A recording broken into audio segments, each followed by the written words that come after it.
नमस्कार मित्रांनो, आज आपला 7वा दिवस आहे. पाहू शकता पक्षीही खूप आज व्यवस्थित दिसत आहेत.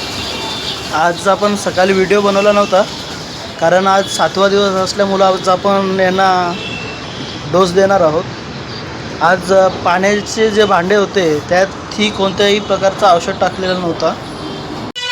हे आपल्याकडे लॅक्झिन, वायमरन हे अशा प्रकारचे हे आहेत. आपण थोडे थोडे टाकत होतो, परंतु आज आपण लासोटा हा डोस देणार आहोत.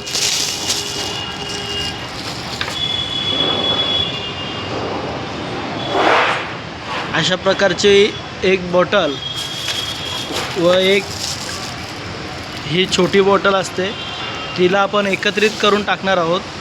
ही कधी बर्फातच हे औषध आपण पूर्णतः बर्फात ठेवतो व लसीकरण करण्यापूर्वी हात पाय स्वच्छपणे करून घेऊ, कारण की आपल्यावर जे किटाणू असतील ते त्यांच्यापर्यंत पोचले नाही पाहिजे. कोणत्याही प्रकारचा संसर्गजन्य रोग त्यांच्याकडे पोचला नाही पाहिजे. ही आपण सर्वात पहिले दक्षता घेऊ. आणि आपण आता थोड्याच वेळाने वॅक्सिन करण्यासाठी चालू करू. व आपण पहिले आपण जे खाद्याच्या प्लेट्स ठेवलेल्या त्यात आपण त्या काढून हे अशा प्रकारचे खाद्याचे भांडे ठेवलेले आहेत.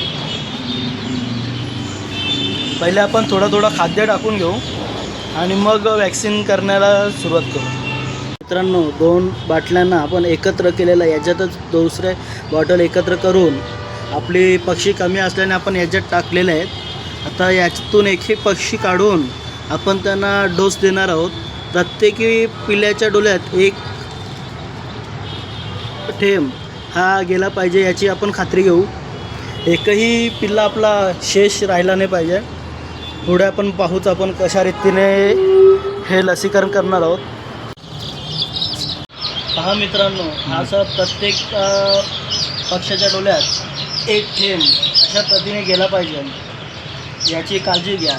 आणि तो पक्ष्यांनी पटापट टाकू नका, कारण की तो डोळ्यात गेलेला हा पहा हा असा रीतीने पितो, हा पोटात सुद्धा गेला पाहिजे.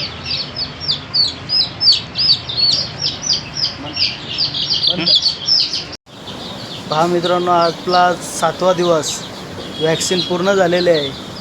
पिल्लेही खूप सुंदर असा रिझल्ट देत आहेत आपल्याला. आणि पहिला दुसरा दिवस सोडला तर एकाही पिल्ल्याची मरतूक आपल्याला दिसत नाही.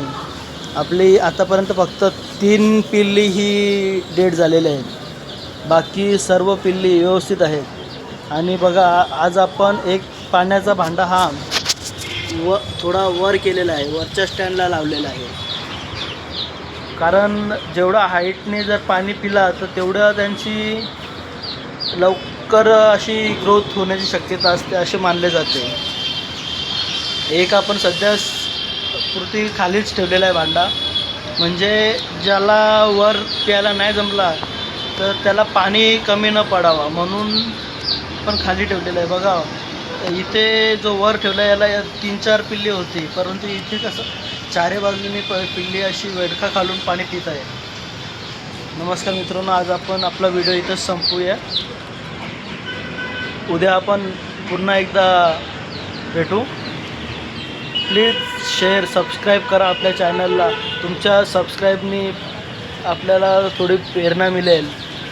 आणि शेअरसुद्धा करा.